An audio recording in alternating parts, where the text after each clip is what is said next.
नमस्कार, मैं हूं वाई शिवम। आप देख रहे हैं न्यूज नशा। इस खास कार्यक्रम में मैं बात करता हूं किताबों पर, मैं बात करता हूं उन भावनाओं पर जो शब्दों के जरिए कागज पर उतारी गई। इस तरह की बहुत सारी चीजें आप देख सुन और पढ़ रहे हैं जिसमें देश का जिक्र होता है, राष्ट्र का जिक्र होता है। इन दिनों राष्ट्रवाद की बहुत बात होती है और इसी दौर में एक किताब आई, नेशन फर्स्ट। इस किताब में बड़े मार्मिक तरीके से, बड़े अलग अंदाज में ये दिखाने की कोशिश की गई कि जब कोई सैनिक सरहद पर मोर्चा लेता है तो ठीक उस वक्त उसके परिवार पर क्या बीत रही होती है।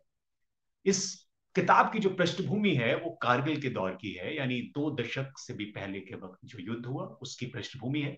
और इस किताब को लिखा है शिखा अखिलेश सक्सेना जी ने, जो कि कैप्टन अखिलेश सक्सेना जी की पत्नी है।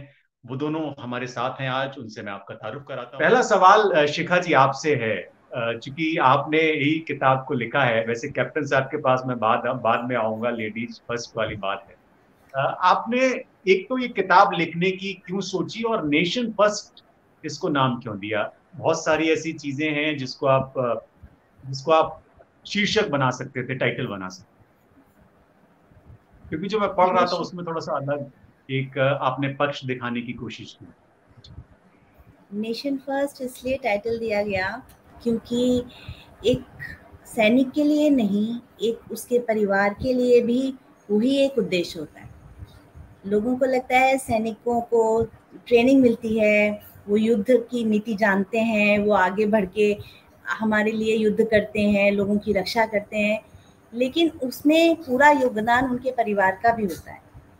वो आगे युद्ध इसलिए कर सकते हैं क्योंकि वो अपना एक फ़ोकस रखते हैं, वो नेशन फर्स्ट, और वही एक फ़ोकस उसके परिवार का भी होता है, जो कि उनको आगे जाने के लिए उत्साहित करते हैं और सपोर्ट करते हैं। इसीलिए ये टाइटल मुझे और दूसरा समझ नहीं आया, यही टाइटल लगा जो बिल्कुल एप्रोप्रिएट था, चाहे वो बीवियाँ हों, चाहे वो माँ-बाप हों, सभी के लिए एक जो उनके परिवार का एक हिस्सा युद्ध कर रहा है, उसके लिए वो जो पीछे परिवार है, उसके लिए भी नेशन फर्स्ट है। कैप्टन साहब, आपकी पत्नी ने चूंकि किताब लिखी है तो आप, जाहिर सी बात है, इसके अच्छे पहलू या इसकी तारीफ तो आपको करनी पड़ेगी। लेकिन मैं ये थोड़ा सा सवाल मेरा दूसरे लहजे में है। आपको क्या लग रहा है कि जब आप बॉर्डर पे थे और उस वक्त आपका परिवार जो सोच रहा था, चूंकि शिखा जी उन तमाम महिलाओं के लिए भी काम करती हैं मेरे ख्याल से, जो जो जिनके पति सरहद पर हैं। क्या आपको लग रहा है कि शिखा जी ने ठीक मायने में सही तरीके से आपकी कहानी या उस परिवार की कहानी को कागज पर उतार दिया, या उसमें कोई कमी रह गई? क्योंकि अच्छे पक्ष पर हम आएंगे, आपको लगता है कि हूबहू वही चीज, वही भावनाएं उकेर दी शिखा जी ने? क्योंकि मैं पढ़ रहा था, बड़े अलग तरीके से उन्होंने कहानी कही।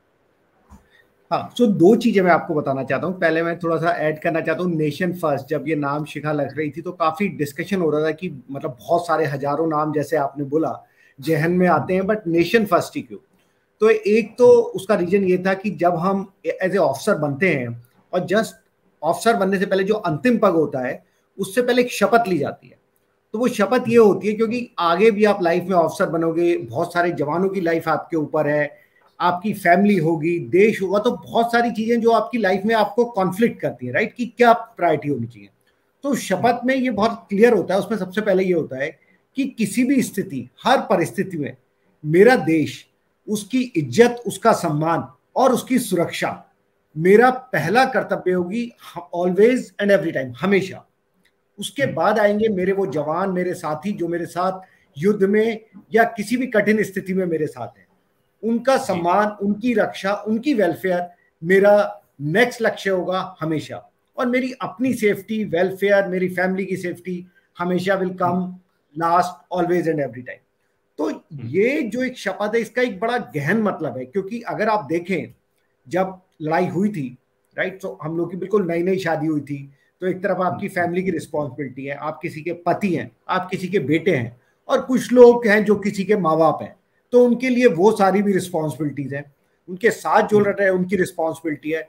और आप एक ऐसी कठिन लड़ाई की तरफ जा रहे हैं जहां पे आपको पता भी नहीं कि आप वापस आएंगे या नहीं आएंगे। हर अटैक से पहले ये आपको आइडिया नहीं था कि आप वापस आ पाएंगे।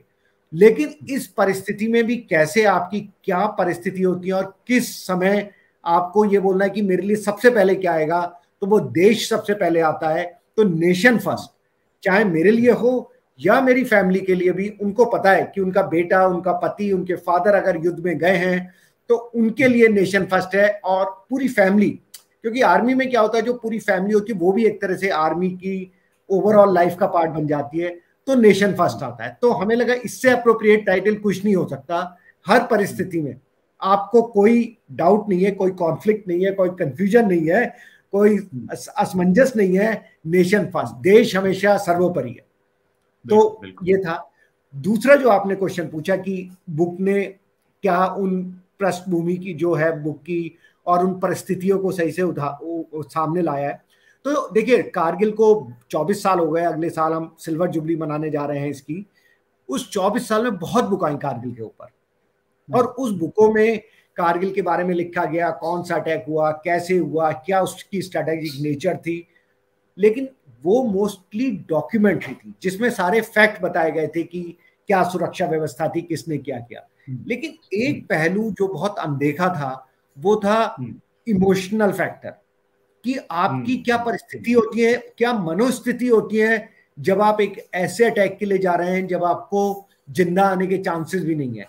आपकी वाइफ जिसकी नई नई शादी हुई है और उसका हस्बैंड, उसको रोज वो न्यूज़पेपर में देख रही है, उसको पता नहीं अगली कब न्यूज आएगी जिसमें उसके हस्बैंड का फोटो सामने होगा, कब वो कॉफिन आ जाएगा। जैसे देहरादून में मेजर विवेक गुप्ता, वो देहरादून में थी।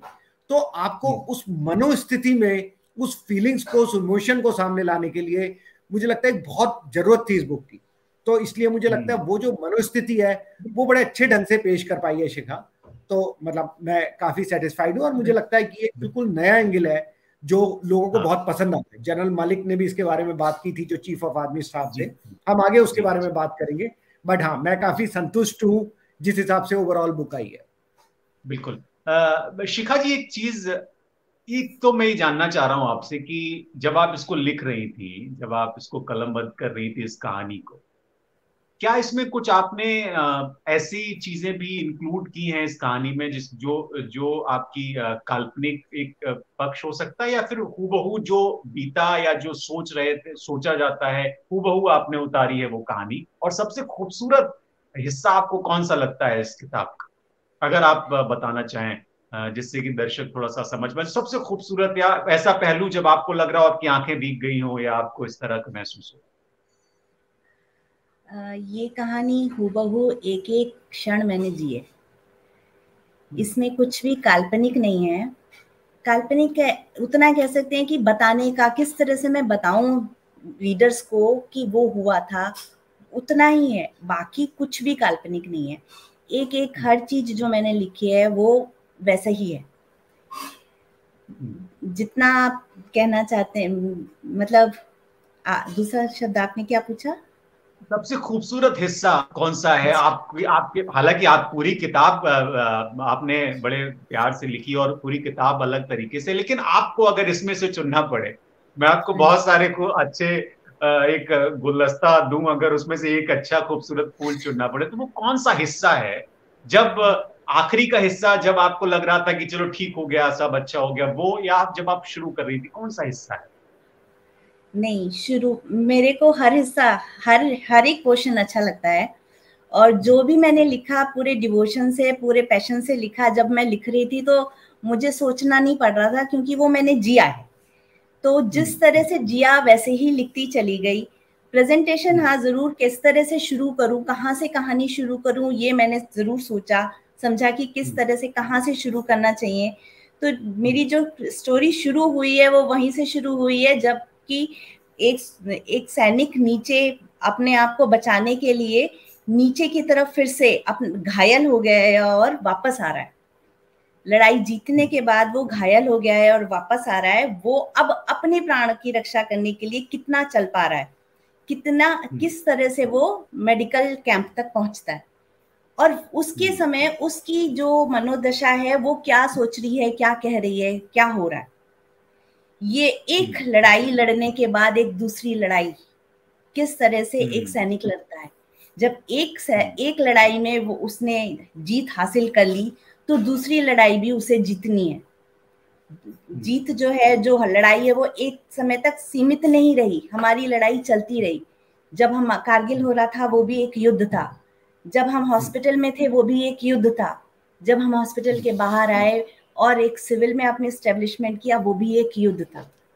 तो किस तरह से वो उतार चढ़ाव में हम चलते रहे और किस तरह से हमने हर तरफ हिम्मत बांध के फिर आगे बढ़े, ये पूरी कहानी का जिस्ट है। और मुझे लगता है कि सारे पहलू मेरे लिए खूबसूरत लगते हैं, लेकिन हाँ, कई बार मैं टाइप करते हुए, लिखते हुए कंप्यूटर पे रुक जाती थी और पहले रो लेती थी, फिर आगे बढ़ती थी, बिकॉज वो सारे जो पहलू थे, वो सारे लम्हे मुझे याद आते थे और मैं रिलिव करती थी, मतलब फिर से उनको जी सकी मैं लिखते अच्छा, एक लिखते चीज वही। शिखा जी, माफी के साथ एक चीज बताइए, ये जब आपने इसको लिखने का क्यों सोचा? बहुत सारी ऐसी महिलाएं हैं जिनके पतियों की शहादत हुई है, जिनके पिताओं की शहादत हुई, बहुत सारी ऐसी बेटियां हैं। आपने चूंकि उसको कलमबद्ध किया है, आप क्या आपके भीतर था, आप जहन में क्या सोच रही थी कि इसको नहीं लिखना है? क्या कारण था, क्या और उसमें कैप्टन साहब ने आपकी किस तरह से मदद? यही कारण था, जब मैं देखती थी कि मेरे आसपास की जो लेडीज हैं, जो आर्मी की लेडीज हैं, वो किस तरह से करती हैं जब उनके हस्बैंड्स वॉर में हैं, या फिर वो सीआई ऑप्स में हैं, या फिर वो बॉर्डर पे पोस्टेड हैं, तो वो किस तरह से जीती हैं, किस तरह से अपने परिवार को समेटती हैं। ये पहलू सामने लाना जरूरी था। ये सबको नहीं पता कि जो फौजी है वो आधे से ज्यादा वक्त अपने परिवार के साथ नहीं होता। तो परिवार की जितनी भी परिस्थितियां आती हैं, चाहे वो बच्चों की एजुकेशन हो, चाहे बुजुर्गों की बीमारी हो, चाहे खुद भी अपना फाइनेंशियली जो भी कुछ करना है, वो सब अपने आप करती है। और उन्हीं लेडीज को, ये मेरी ही कहानी नहीं है, ये उन सभी लेडीज की कहानी है जो फौज में जीती हैं और आज भी जी रही है। बिल्कुल। तो इसीलिए ये पहलू को मैंने सोचा कि सामने रखना चाहिए। कैप्टन साहब, चूंकि आप तो सेना में रहे और आपने उस दौर में बाबूपुरी लड़ाई, आपके जहन में तमाम इस तरह की कहानियां होंगी, आप क्योंकि आप खुद उससे निकल कर आए। मैं आज के संदर्भ में आपसे पूछना चाहता हूं कि आज जब अब तो आप कॉरपोरेट में भी एक्टिव हैं और तमाम दूसरे तरह की एक्टिविटीज, मोटिवेशन भी आप करते हैं लोगों का। मैं ये जानना चाह रहा हूं आपसे कि ये एक आर्मी मैन, एक सैनिक की जिंदगी जो होती है, वो जब बॉर्डर पे होता है, युद्ध में होता है, या जब उसको लग रहा होता है कि अब बहुत मुश्किल है उसकी जिंदगी बचना, क्या उस वक्त परिवार का ख्याल आता है? हालांकि शिखा जी ने वो लिखा है, क्या आपके जहन में क्या चल रहा होता है उस दौर में, या किसी सैनिक के जहन में क्या चल रहा होता है, और क्या उसका जिक्र इस किताब में है? क्योंकि एक हिस्से में मैं देखता हूँ कि जब उसको वो उसकी सोचने की कोशिश कर रही है, कुछ जगहों पे इस तरह का भी लगता है। जी बिल्कुल, देखिए, हर सैनिक सबसे पहले एक आम नागरिक है, वो एक सोसाइटी का, इस नेशन का, इस समाज का एक हिस्सा है। और जब वो वहां पे जाता है, वो एक वर्दी पहन लेता है, इसलिए उसकी कुछ रिस्पॉन्सिबिलिटीज होती है, उसकी अपनी फीलिंग है, अपने देश के लिए उसका कर्तव्य है, उसकी निष्ठा है। बट आप ये बिल्कुल मान के चलिए कि वो भी एक आम नागरिक है, जिसके घर में उसकी वाइफ है, उसके मदर फादर हैं, उसके बच्चे हैं, और वो उन सबसे इतना ही प्यार करता है जितना कि शायद एक पिता अपने बच्चों से करता है, या हस्बैंड अपनी वाइफ से करता है, या बेटा अपने माँ बाप के लिए कर्तव्य। वो किसी भी चीज में उनसे कम नहीं है, बल्कि उसकी निष्ठा, क्योंकि उसका जो दृष्टिकोण होता है वो एक चीज के लिए समर्पण करने का होता है। वो जिस तरह से अपने देश के लिए पूरी निष्ठा रखता है, कर्तव्य परायणता रखता है, वो उसी तरह अपने माँ बाप के लिए, अपनी वाइफ के लिए, अपने बच्चों के लिए भी उतना ही कर्तव्यबद्ध है। लेकिन और उसे ये भी पता है कि जिस वो युद्ध के लिए जा रहा है, उस युद्ध में अगर वो वापस नहीं आएगा तो पूरी जिंदगी उसके बच्चे अनाथ कहलाएंगे।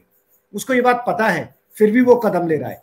उसको ये पता है कि जिस लड़की से वो शादी करके लाया है और जिंदगी भर साथ देने का वादा किया है, अगर वो वापस नहीं आया तो पूरी जिंदगी वो विडो बन जाएगी। उसके माँ बाप की देखभाल कौन करेगा, जो उसका एक कर्तव्य था। इन सब चीजों को होते हुए भी वो एक कदम उठाता है। लेकिन ऐसा नहीं है कि उसके दिमाग में ये जो संघर्ष है ये नहीं चल रहा होता, ये संघर्ष हर समय चल रहा होता है। और मैं आपको बताता हूँ एक घटना, मैं अपने दर्शकों को बताना चाहता हूँ। बिल्कुल। हमें पहला जो लक्ष्य मिला था वो टोलोलिंग था, और टोलोलिंग बहुत डिफिकल्ट पीक थी। अगर आप कभी राष्ट्रीय राजमार्ग से जाएंगे तो टोलोलिंग की पहाड़ी बिल्कुल रोड तक आती है, और ये बिल्कुल स्टीप पहाड़ी है। तो जो हमारा दुश्मन था पाकिस्तान, वो उस पहाड़ी के एंड तक आ गया था। ये विंटर वेकेटेड पोस्ट होती थी, विंटर में इसमें इंडिया पाकिस्तान दोनों की आर्मी नहीं रहती थी। तो पाकिस्तान ने फायदा उठा के, जब विंटर में दोनों तरफ की आर्मी नहीं थी, इन सबको कैप्चर कर लिया था। तो जब हम वहां पहुंचे मई में, तो कंडीशन ये थी कि बिल्कुल 80 डिग्री की सीधी चढ़ाई थी। ऊपर एनिमी बैठा है बंकर्स में, उसने अपनी सब गन्स का मुंह आपकी तरफ कर रखा है, उसको पता है कि आप ऐसे ही आएंगे, और चारों तरफ माइन लगा रखी है। तो आपको पता है कि इस तरह की लड़ाई में जब दुश्मन ऊपर बैठा हो और वो एक शेल्टर में है, तो उसके जीतने के चांसेस 99% है। तो जब आप हर युद्ध में जा रहे हो, तो आप ये सोच के चल रहे हो कि शायद आप वापस नहीं आओगे। तो टोलोलिंग की चढ़ाई पे जब हमें लक्ष्य मिला, टू राजपुताना राइफल को, उससे पहले 5-6 अटैक हुए थे, बट वो पूरे सक्सेसफुल नहीं हो पाए थे। कहीं किसी पहाड़ी के एक जगह तक पहुंच के उन टीमों को रुकना पड़ा था। इनफैक्ट हमारे जो 2 ऑफिसर्स की बॉडी तक जब वहां पड़ी थी, 18 ग्रेनेडियर्स ने हमसे पहले अटैक किया था। और ये आर्मी के लिए एक बहुत एक विषय है कि डेड और अलाइव, मुझे अपने साथी को अपने साथ लाना है। तो एक हमारा ये भी था कि किसी भी हालत में हमें उन साथियों को वापस लाना है। डेड हैं वो, बट उनकी बॉडी को और पूरे रेस्पेक्ट से उनके परिवारजनों तक भेजना है। तो जब हम इस लड़ाई के लिए जा रहे थे, तो सच में हम लोग यही सोच रहे थे, हम बैठे हुए चाय पी रहे थे, मेजर विवेक गुप्ता थे, मेजर आचार्य थे, कैप्टन थापर थे, कि शायद ये हमारी जिंदगी की लास्ट चाय होगी। हम चट्टानों के बीच में छुपे हुए थे, अगले दिन अटैक था, सारे अटैक रात में होते थे क्योंकि एनीवे हमें पूरा देख सकता था। तो कहीं से थोड़ी सी किसी जगह चाय उस जगह तक पहुंची, वहां खाना उना पहुंचना बहुत मुश्किल होता था।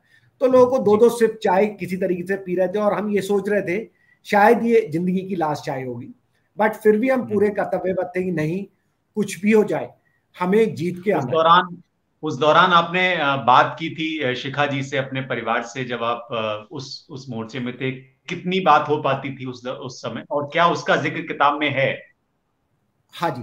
तो एक तो बात का वहां पे, क्योंकि सारी फोन लाइन टूट चुकी थी नौ, और जो आपकी टेलीफोन लाइन, तो उस लड़ाई में जाने से पहले जो हमारा सबसे बड़ा माध्यम होता था बातचीत का, वो लेटर होते थे। लेकिन वो लेटर शायद 20 दिन बाद मिलते थे, क्योंकि अगर हम ऊपर हैं, जब नीचे आएंगे बेस पे, तब लेटर पहुंचा हुआ होगा। लेकिन इस अटैक में जाने से पहले हम सब ने अपने फैमिली के लिए एक लेटर लिखा था, जिसको हम लास्ट लेटर बोलते हैं। और वो तब लिखा जाता है जब आप एक इतने डिफिकल्ट मिशन पे जा रहे हो, जहां पे शायद आप वापस नहीं आओ। लेकिन जैसे मैंने आपको बोला, हम भी एक ह्यूमन बीइंग है, हमारी भी एक फीलिंग है अपने माँ बाप के लिए, अपने बच्चों के लिए, अपनी वाइफ के लिए। तो हम उन्हें ये, और उन्हें नहीं पता कि हम किस स्थिति में हैं, तो हम उन्हें ये बताना चाहते हैं कि शायद जिस अटैक पे जा रहे हैं हम वापस नहीं आएंगे। और ये लेटर, और जो भी अपनी फीलिंग है उसमें व्यक्त करना चाहते हैं, ये लेटर आपके बॉक्स में रख दिया जाता है, और वो बॉक्स बंद हो जाता है। और ये लेटर आपकी फैमिली को तब मिलता है जब आप वीर गति को प्राप्त हो गए होते हैं। और जब आप उस लेटर को खोलते हैं, तो उसका पहला सेंटेंस होता है, क्योंकि वो लेटर तभी मिलेगा अगर वो अफसर या जवान वीर गति को प्राप्त हो जाएगा, इसलिए वो लास्ट लेटर होता है। और उसका पहला सेंटेंस यही होता है, जब आपको लेटर मिलेगा तो मैं इस दुनिया में नहीं होऊंगा। फिर आप लिखते हैं कि मेरी शहादत का, जैसे मैंने शिखा को लेटर, और मेरे लेटर कुछ जो मैंने शिखा को लिखे थे वो इस बुक में भी है, तो दर्शक लोग अगर उसे पढ़ेंगे तो वो उस मनोस्थिति को समझ पाएंगे कि मेरी शहादत का अफसोस मत करना, क्योंकि मृत्यु कभी भी आ सकती है, सड़क पे चलते दुर्घटना हो सकती है, बीमारी हो सकती है। बट आप जिस लक्ष्य के लिए लड़ रहे हो, आप अपने लिए नहीं, आप 100 करोड़ भारतीयों के लिए लड़ रहे हो, इस देश के सम्मान के लिए लड़ रहे हो, तिरंगे की रक्षा के लिए लड़ रहे हो। तो आपका लक्ष्य इतना बड़ा है कि इसमें अगर कुछ लोगों को अपना बलिदान भी देना पड़े तो हमें पीछे नहीं हटना चाहिए, और आपको हमेशा इस कुर्बानी का, इस शहादत का हमेशा फक्र होना चाहिए। तो मैंने लेटर लिखे एक बार नहीं, मैंने 3 बार लिखे। और आज मैं क्योंकि आपसे बात कर रहा हूं, मैंने हर बार उन लेटर को आके हटा दिया था। एक लेटर मैंने रख लिया था जो मैंने नहीं पढ़ा था, और वो लेटर बुक में प्रेजेंट है, जो रीडर्स उसको पढ़ सकते हैं। जी शिखा जी, चूंकि और आपने इस किताब को लिखा, आपने अपनी भावनाओं को कलमबद्ध किया, लेकिन एक चीज मैं जानना चाहता हूँ, बहुत सारी ऐसी महिलाएं हैं इस देश में, राजस्थान में बहुत सारी महिलाएं, कई महिलाओं से मैं मिला भी हूँ शेखावाटी के इलाके में, कैप्टन साहब जानते होंगे। बहुत सारे उस इलाके से लोग वीर गति को प्राप्त होते हैं हर साल। उन महिलाओं के लिए हालांकि आप कर रही हैं काफी काम, जितना मैंने पढ़ा है आपके बारे में, लेकिन क्या आपको लग रहा है कि कुछ और करने की जरूरत है? किस तरह से सैनिकों के परिवारों को, या फिर जो सरहद पर जिनकी शहादत होती है उसके बाद, क्योंकि अभी मैं हाल ही में जो पुलवामा की शहादत के बाद कुछ परिवारों से मिला हूं, उनकी शिकायतें बाकी रहती हैं, उनके भीतर का जो दर्द, जो गुबार होता है वो रहता है। उस लिहाज से आप क्या कहना चाहती हैं, और क्या आपको लगता है कि होना चाहिए, तब्दील क्या होना चाहिए? जिसने अपना हस्बैंड या फादर या बेटा खोया है, उसके दिल में दर्द हमेशा रहता है।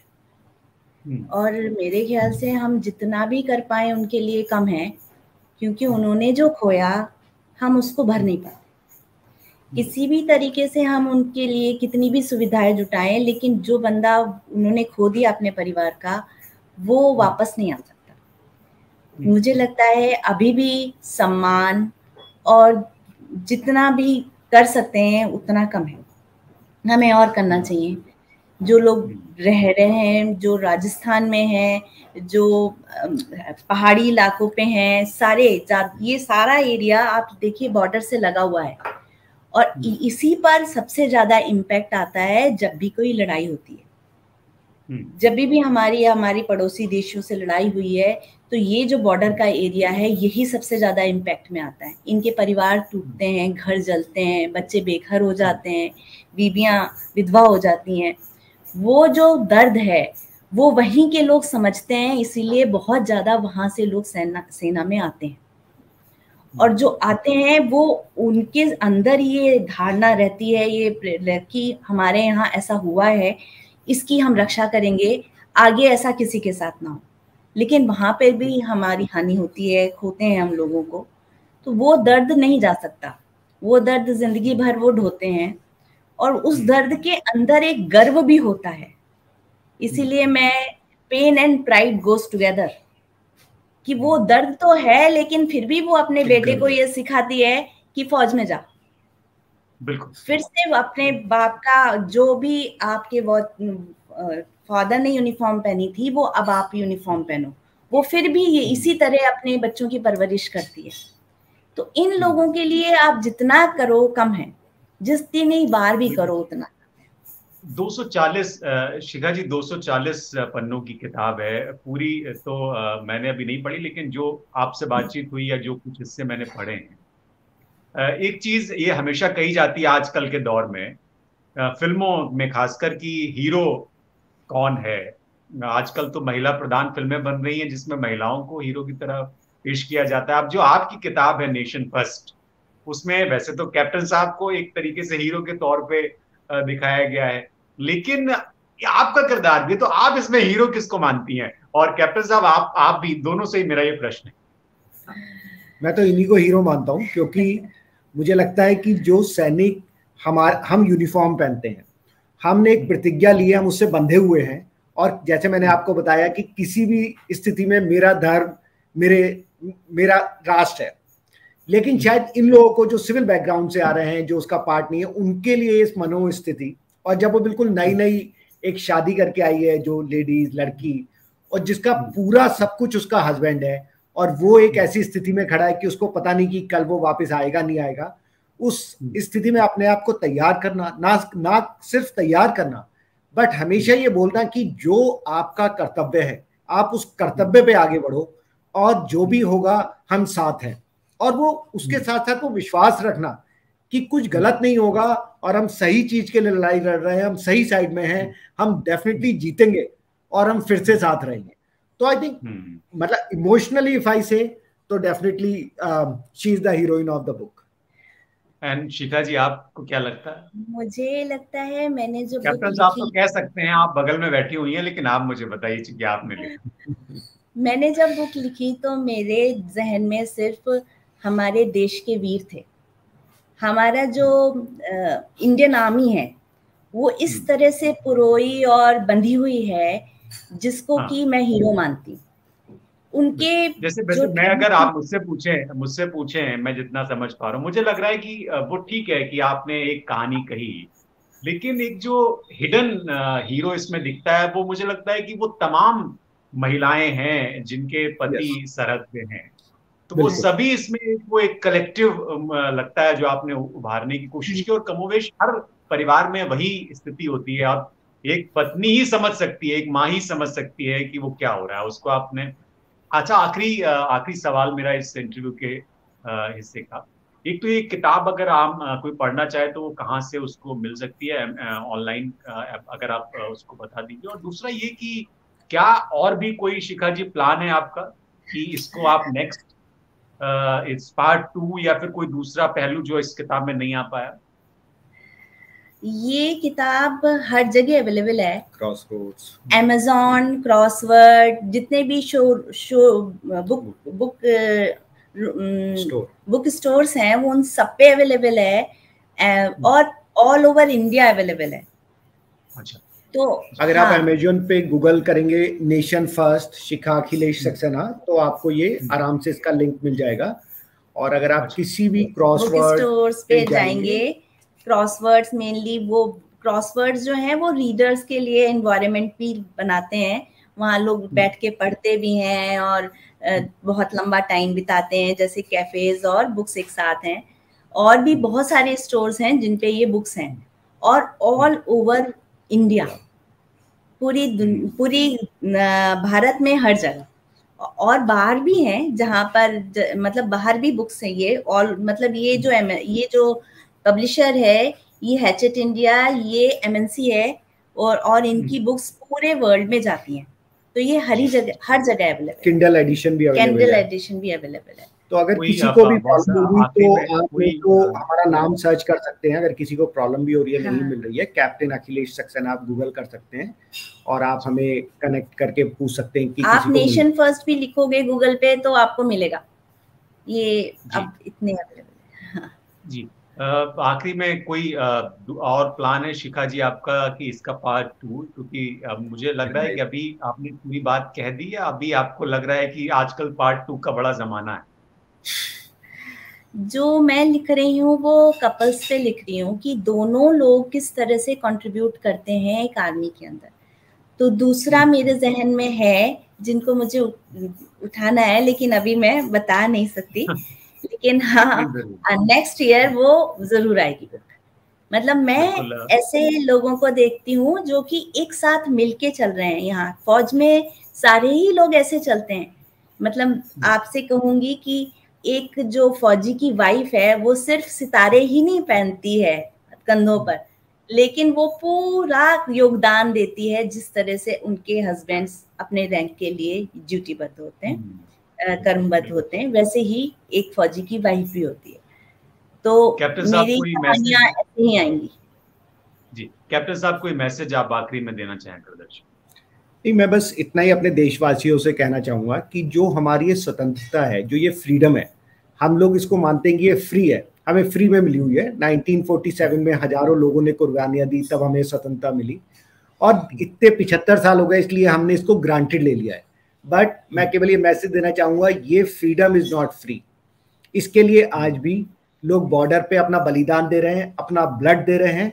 तो कभी भी आप इसको, फ्रीडम एयर की तरह, जब हमें एयर नहीं मिलती तब हम उसकी इंपॉर्टेंस रियलाइज करते हैं, जैसे कोरोना में हुआ, कोविड में हुआ, लोगों की डेथ हो गई। बट आज हमसे पूछे तो एयर इज फ्री हर जगह। तो फ्रीडम भी इस तरह से है, और इसकी इंपॉर्टेंस तभी रियलाइज करते हैं जब जो कंट्री जिनकी फ्रीडम चली जाती है, या जिन लोगों को फ्रीडम वंचित कर दिया जाता है।